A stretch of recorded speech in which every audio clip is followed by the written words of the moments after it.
What are some reasons why people decide not to set up a captive? I know, Wes, you've done a video about this, but maybe either Max or Jared or Wes, you can answer a reason why someone would not want to set up a captive. Sure, maybe I'll lead off, and it looks like Jared's got some thoughts as well.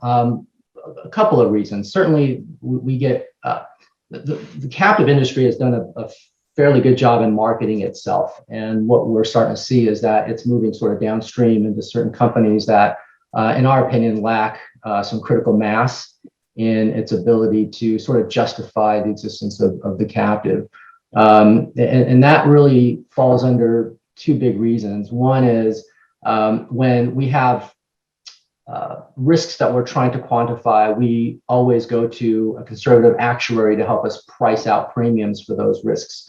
And oftentimes, if you're dealing with a company that's fairly small, less than $5 or $10 million of revenue, you're really not going to have an actuary be able to come in who is conservative and price out premiums that are meaningful enough such that you are able to offset the expenses of setting up and managing a captive. All the items that I described earlier relative to what goes into the management of a captive costs money.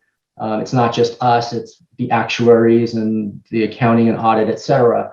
And when you add those things up, there's a threshold to figure out whether or not the juice is worth the squeeze, if you will, of whether or not a captive makes sense. Jared, anything else you want to add?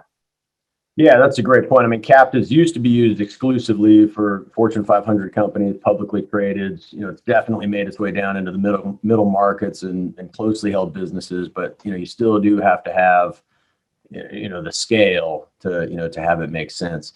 The other issue I see a lot is we'll get people calling in saying my insurance is so expensive. This is they're ripping me off, and maybe they're paying $1 million in premium. And they're wanting to look at a captive to lower that cost.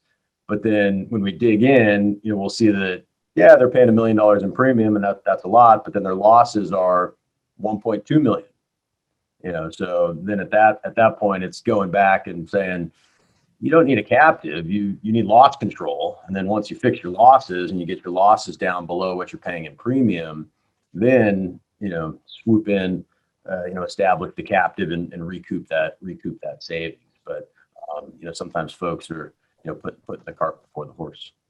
Yeah, one last thing to add, that there's definitely a heightened audit activity from the IRS in the captive space, and there's an occasion where you may have someone who isn't necessarily comfortable with the presentation of their tax returns on their companies. And so if there's any type of additional IRS audit scrutiny, they're not too attracted to that. So every once in a while, we'll get the folks who decide not to move forward for those reasons.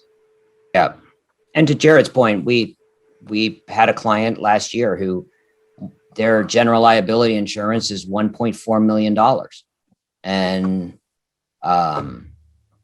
And I said, you should buy the insurance, because that carrier they paid real dollars, $7 million in claims in the 3-year period of time. And they're like, well, now's the year we're going to go on. I'm like, just wait, because when they pay out $2 million and they're charging you 1.2, do it all day long. It doesn't make sense. And that's one of those, it's unfortunate because of their industry, that they're being charged a lot, but there will come a day where that carrier will just say, we can't write it anymore.